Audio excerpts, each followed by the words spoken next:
In the summer of 79 AD, the Roman city of Pompeii woke beneath the green slopes of Mount Vesuvius and did what it always did. It began. Doors opened on stone hinges polished by years of hands. Shutters swung outward to invite the breeze from the Bay of Naples. The marketplace arranged itself like a ritual. Figs and olives, amphorae of wine, bolts of dyed cloth. A baker's board dusted with flour so fine it looked like smoke. Children ran along the grooves carved by cartwheels, leaping from stone to stone where the streets crossed shallow streams of runoff. The mountain stood behind it all, familiar as the sky, so settled into the scene that it had become part of the background of the mind. People had felt tremors during the past months, soft, passing shakes that rattled cups and sent dust from rafters like light rain. Old men mentioned that the ground had been restless before. Young men shrugged. The bathhouse attendants stoked the hypocaust fires under the floors. The water sellers filled their jugs. The scribes opened their wax tablets and sharpened their styluses. Life in a city that trusted its routines moved forward by habit and by hope. That morning began hot.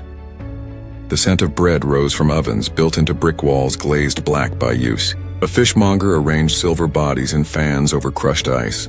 A wine seller drew a taste for a traveler and swore that the amphora had been sealed since the consulship of a year that sounded important. Above them, a hawk traced a slow circle. Then birds turned inland, then seaward, and then oddly disappeared. Near midday, the air changed its character. Wind dropped. Shade deepened. Conversations shortened. A tremor ran underfoot like a wave under sand and kept going, farther than the city, farther than the fields, as if the earth had yawned and not closed its mouth. Some people laughed at their own unease and bought another loaf, another handful of olives. Others tied valuables into cloth bundles. Nothing dramatic, just the careful packing that happens when a mind won't stop counting.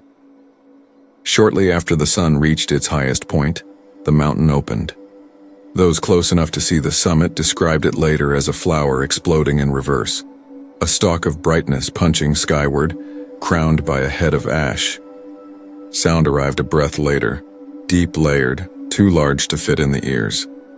The pillar grew as if fed from below by an engine.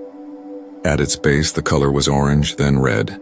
Higher up, it darkened to charcoal and then to a black so dense it reflected no light at all. Lightning crawled inside that column like pale roots.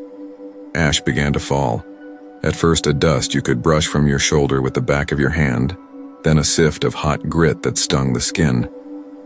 Lamps were lit at an hour when lamps were never lit. Men wrapped cloths around their mouths and shouted to one another, but the air, thickening, swallowed the words. Roof tiles clicked, then cracked, then slid in small avalanches into courtyards. Temple porticos gathered a new gray cornice made of sky. Families made decisions. Some chose the harbor, where boats rocked on water stippled by falling ash. Others went home and bolted doors, thinking wood and stone could make a promise. A few stood in the forum and watched the pillar lean and write a sentence along the sky. The sentences written in ash were not theirs to read. By afternoon, the city looked like a charcoal drawing of itself. People groped along walls to find their way through streets they had known since childhood. Shopkeepers soaked blankets and hung them over doorways, the water hissing where it met heat. A smith dragged his anvil outside to keep his roof from collapsing. A mule refused to move and then knelt. A man untied the traces and kissed the animal's eye as if it could understand. In the houses of the well-to-do, frescoes that had glowed with cinnabar and lapis took on a soft film, as if the gods themselves were turning away. In the kitchens of the poor, smoke from charred kindling hunted the last air left under ceilings drooping with ash. Somewhere a woman braided her daughter's hair again, because doing something with the hands could keep the heart from breaking. Somewhere a boy counted to 100 and then to 100 again because numbers are a kind of prayer. Evening gathered without sunset. The pillar over Vesuvius widened, its edges fraying. Stones began to fall among the ash, pumice light enough to float in water but heavy enough when it fell in fistfuls, to drive people from open courtyards into rooms where the heat felt less like air and more like a presence. Timbers groaned. A statue lost its nose and then its arm and then its balance. At the harbor, men with oars whispered the names of gods and pushed through a surface freckled with cinders. The oars left trails like scars. Herculaneum, closer to the mountain, felt the sea grow warm along its margin. People there crowded into a vaulted boathouse shoulder to shoulder, watching sparks ride the onshore wind. They waited for rescue. They waited for the mountain to forget them. Waiting is a kind of decision that looks like none at all. Night came, not as darkness but as weight. It pressed down. Inside that pressure, people heard two kinds of sound.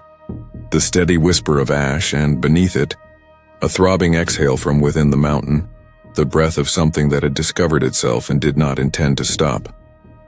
The pillar that had grown all afternoon wavered and then slumped. Within it, heat rose toward a number, and when the number was reached, the ash changed from falling to moving.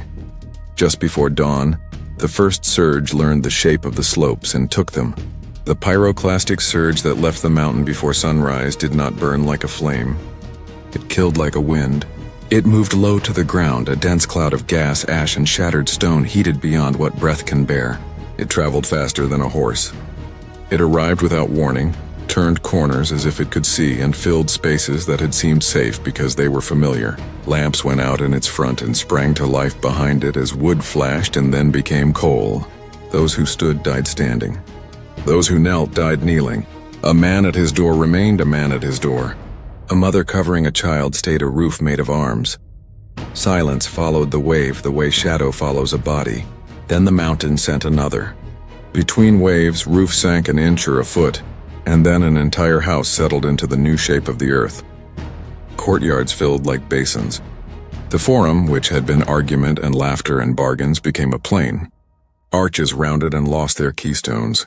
Columns, which had measured the air with elegance, measured it one last time and lay down. The grammar of the city simplified into mounds and lines under a surface that forgot names. Light returned cautiously, as if the morning understood it was not welcome. Smoke moved in slow rivers a few feet above the ground. A corner of wall showed, then hid. The bay was a flat gray coin. Gulls called and sounded ashamed. Anyone listening would have heard only wind because the mountain, having done what it had come to do, tired of its own voice. Rome wrote letters. A young man named Pliny, who had watched from across the bay, found words for clouds shaped like pine trees and for uncles brave enough to sail toward fire. Messengers crossed the countryside. Lists were started. Lists rarely finish. In the villages inland, people added new superstitions to the old ones. Never hang a lamp by the northern wall. Never leave bread to cool uncovered. Never trust a morning that forgets to make wind. Time worked as it always does, not by healing but by layering. Grass knifed into ash and held it. Vines found purchase in the soft new earth and wrote their green script across slopes that had once been terraces and roofs. Shepherds walked where streets had run and felt nothing unusual underfoot. Generations later, a farmer tilled a field and struck tile, then plaster, then a painted wall that looked as if someone had lit a lamp inside the ground. He told his neighbor. His neighbor told a man who liked to dig. In 1748, workmen with shovels and curiosity uncovered rooms that still smelled faintly of smoke. The colors were wrong for things that had been buried, too clean, too resolute. A mosaic floor shook off dirt and showed a fish that had been swimming under ash for more than 1,000 winters. Bronze fittings turned up as bright as if an hour ago someone had polished them with a cloth and a thought. A loaf of bread, ringed like a wreath, sat in an oven that had kept its shape by refusing to cool. Streets emerged with their grooves intact. Doorways framed rectangles of another century's light. Frescoes stared from walls and made the present feel impolite. In one room, charcoal on plaster spelled a joke. In another, a name and a heart. In a small garden, a pattern in the soil told where vines had climbed a trellis and shaded a bench that was no longer there. The diggers learned to stop and to look because every inch risked becoming a story under a shovel. And then there were the spaces that were not spaces, but absences shaped like people. The ash had hardened while bodies softened into time. When plaster was poured into those hollows and allowed to set, the dead returned as volumes. A shoulder, a hand, a mouth that had opened to say a word too small to stop anything. A dog arched against a collar with a point of tension visible even after centuries. A woman gathered around a child, making a room out of her arms. A man who had covered his head with a cloak and become, in doing so, both a person and a gesture. The city had been buried. The moment had not. Walking Pompeii now is to move through a day that refuses to finish. The theater waits for lines. The bathhouse holds its sequence: cold room, warm room, hot room, like a sentence you can trace with your fingers. Countertops in small shops still have circles where jars once turned. You can place your hand there and feel a usefulness that has outlived purpose. The stones of the streets remember iron in the way the grooves run truer than sight. Above it all, the mountain, green, folded, tempting, pretends to be a hill. Scientists watch it. Tubes sip its breath. Wires listen to its sleep. Charts translate tremor into ink. The lesson they repeat is plain. Quiet is not the same as safe. The people around the bay grow grapes in soil that taste of chemistry and time. They marry under slopes that have memorized heat. They tell visitors that the view is the best in the world, and sometimes it is, because beauty in a dangerous place looks like courage when it is only habit. What Pompeii offers is not only a warning, it is also a mercy, a city that shows us ourselves with the varnish peeled back. Here are the lists someone meant to finish. Here is a cloak folded for mourning. Here is a stylus put down beside a tablet at the exact second a thought paused to breathe. Here are jokes scribbled where a friend would see them. Here is a doorway worn to a shine by palms that learned its shape in the dark. The ash did not erase these things. It sealed them. It turned endings into evidence. 2,000 years is a long time for a day to last, and yet this one does. Tourists shade their eyes and look up at the crater. Guides raise umbrellas as if planting flags in time. Children run along the stones the way other children once did, and their parents call after them with the same voice that tries to keep joy from falling. The sun lays gold along walls that have learned every color of evening. The breeze lifts dust that is older than the languages used to describe it. Somewhere a bell rings and it sounds like a question. The mountain sleeps. It will wake. Between those two truths, people have always lived. Pompeii's gift is to show how life looks just before the interval ends. Busy, tender, convinced, interrupted. The last day was also a day of bread, of bargains, of washing floors. That is the shape of most endings. They hide inside routines. They arrive between one habit and the next. They leave behind what habits always leave behind when they are broken. Objects still arranged for a use that will not come back. If you stand in the forum at closing time, when the tour groups thin and the guards walk the long, slow lines of sight, you can hear your own footsteps and the faintest suggestion of other ones. You can look to the mountain and see both a lovely slope and the outline of a history that does not care whether it is believed. You can breathe air that has traveled over vineyards rooted in ash. And you can understand something simple, that the earth keeps time without us, and that the best we can do is to notice as much as possible while we are here. Pompeii was buried, and so it was saved. The city's last hour became a lantern held up for everyone who came after. It is not a story about despair. It is a story about attention, about the way the ordinary gathers value when it is the last of its kind.